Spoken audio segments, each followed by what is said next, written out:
ক্ষমতা হারানোর ১ বছর পেরিয়ে গেলেও আওয়ামী লীগের রাজনৈতিক উত্তাপ কমেনি, বরং নানা তৎপরতায় স্পষ্ট হয়ে উঠেছে দলটি আবারও রাজনীতির মাঠে ফিরে আসার লড়াইয়ে নামছে। তবে প্রশ্ন উঠেছে, এ যাত্রায় তারা কি জনগণের আস্থা ফেরাতে পারবে, নাকি ষড়যন্ত্র ভর করেই দেশকে অস্থিরতা করার নতুন কৌশল তৈরি করছে? ক্ষমতা হারানোর পর দেশ বিদেশে ষড়যন্ত্রের মাধ্যমে শেখ হাসিনা সরকারকে উৎখাত করা হয়েছে বলে নতুন বার্তা দিচ্ছে আওয়ামী লীগ। দলটির নেতারা বলছেন, রাজনৈতিক প্রতিদ্বন্দ্বিতা নয়, বরং একটি পরিকল্পিত ষড়যন্ত্রই ১৫ বছরের শাসনের পর পতনের পিছনে দায়ী। বিবিসির এক প্রতিবেদনে এমন তথ্য উঠে আসে। প্রতিবেদনে আরও বলা হয়, যুক্তরাষ্ট্র সহ পশ্চিমাদের সমর্থন পেতে আন্তর্জাতিক পর্যায়ে আওয়ামী লীগ বেশ তৎপর। বিদেশি শক্তির উপর ভর করে রাজনীতির মাঠে অবস্থান নিতে চাচ্ছে দলটি। বিদেশে বসে শেখ হাসিনা নিজেই অনলাইন বৈঠকে দলের তৃণমূল পর্যন্ত সংগঠিত করছে এবং সুযোগ বুঝে মাঠে নামার পরিকল্পনা করছে দলটি। বান্ডেল থাকলে প্রতি সেনমানিতে টাকা বাঁচবে।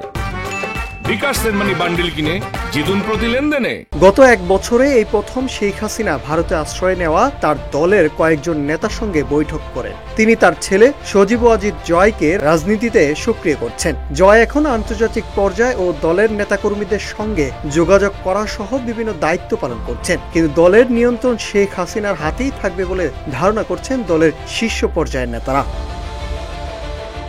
একই সঙ্গে তারা অন্তর্বর্তী সরকারের ব্যর্থতার দিকে আশ্রয় খুঁজেছে। আইন শৃঙ্খলা পরিস্থিতির অবনতি, অর্থনৈতিক অনিশ্চয়তা এবং নেতৃত্বের দুর্বলতা এসবে আওয়ামী লীগের মতে তাদের রাজনৈতিক প্রত্যাবর্তনের পথকে কিছুটা সহজ করে তুলবে। তবে এখন পর্যন্ত আওয়ামী লীগ নিজেদের অতীত ভুল, দমন নীতি কিংবা রাজনৈতিক নির্যাতনের দায় স্বীকার করার কোনো ইঙ্গিত দিচ্ছে না। বরং জুলাই আগস্টের ছাত্র জনতার আন্দোলনের গুলি, গ্রেপ্তার ও হত্যাকাণ্ডের দায় এড়িয়ে চলার প্রবণতা স্পষ্ট দেখা যাচ্ছে।